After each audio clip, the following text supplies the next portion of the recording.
Invité au premier atelier du SARA 2025, intitulé « L'application de l'intelligence artificielle dans l'atteinte de la souveraineté alimentaire », organisé par le ministère d'État, ministère de l'Agriculture, du Développement rural et des productions vivrières, Intercoton a vu son directeur exécutif au rang des panélistes le 25 mai 2025.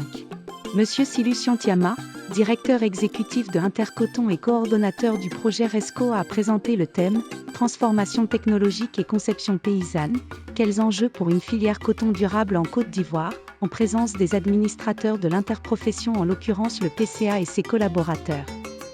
Présentant l'intégration des technologies de pointe et de l'intelligence artificielle, IA, dans le développement du projet agricole, pour le directeur exécutif, le projet RESCO se positionne à la croisée de l'agriculture durable et de l'innovation numérique. Il vise à améliorer la productivité, optimiser l'utilisation des ressources naturelles et renforcer la résilience face au changement climatique. Il faut dire que l'Intercoton, face à la pénibilité de la culture du coton et face aux effets néfastes du changement climatique et au regard de la pression parasitaire sur le cotonnier qui est beaucoup brisé par les parasites, la difficulté, et surtout cette culture est une culture annuelle, l'interprofession va mettre en place un écosystème d'innovation à travers des centres de prestations et des services motorisés qu'on appelle les CPMIA. À travers ces centres de prestations, nous allons mettre en place un certain nombre d'innovations pour réduire la pénibilité du producteur durant l'itinéraire technique, le cycle culturel. Et la première résolution, la première solution, la première innovation que nous apportons, c'est sur la motorisation des labours. Ces centres sont dotés de machines de dernière génération et ces machines qui permettent de labourer en une durée courte les parcelles des producteurs tout en donnant la superficie immédiatement, la possibilité de contrôler et de réguler la consommation du carburant et de faire un travail de qualité avec tout le système d'innovation qui est mis en place sur ces différentes machines.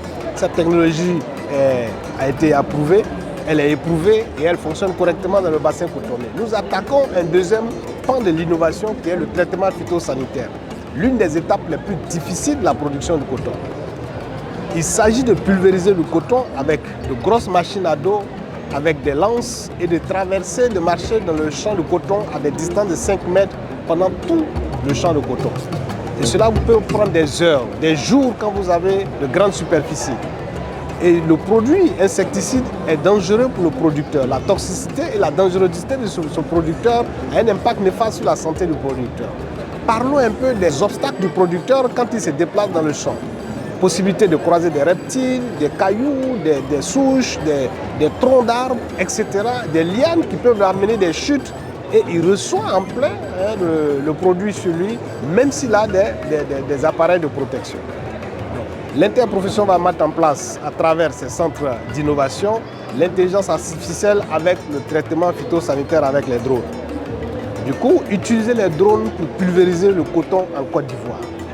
Et cette technologie a été expérimentée, cela fait 5 ans, en collaboration avec le Centre national de recherche. Et la technologie, aujourd'hui, elle est éprouvée et elle est adoptée par les producteurs de coton.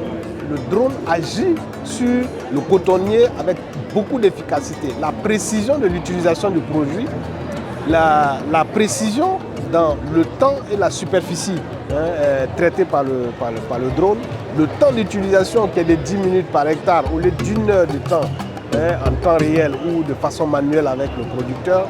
Donc aujourd'hui, cette technologie est adoptée par les producteurs pilotes. Et aujourd'hui, nous cherchons à vulgariser cette technologie à travers la Côte d'Ivoire.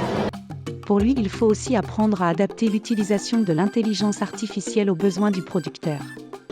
Des messages peuvent être convertis en langue locale et diffusés sur des radios locales pour pouvoir permettre au producteur qui est assis au village et qui a une radio qui écoute de bénéficier de l'information. La présentation suscitant un vif intérêt chez les participants, notamment parmi les entrepreneurs et décideurs présents, les administrateurs de Intercoton confirment l'ambition de faire de l'agriculture intelligente un levier majeur de développement économique et social.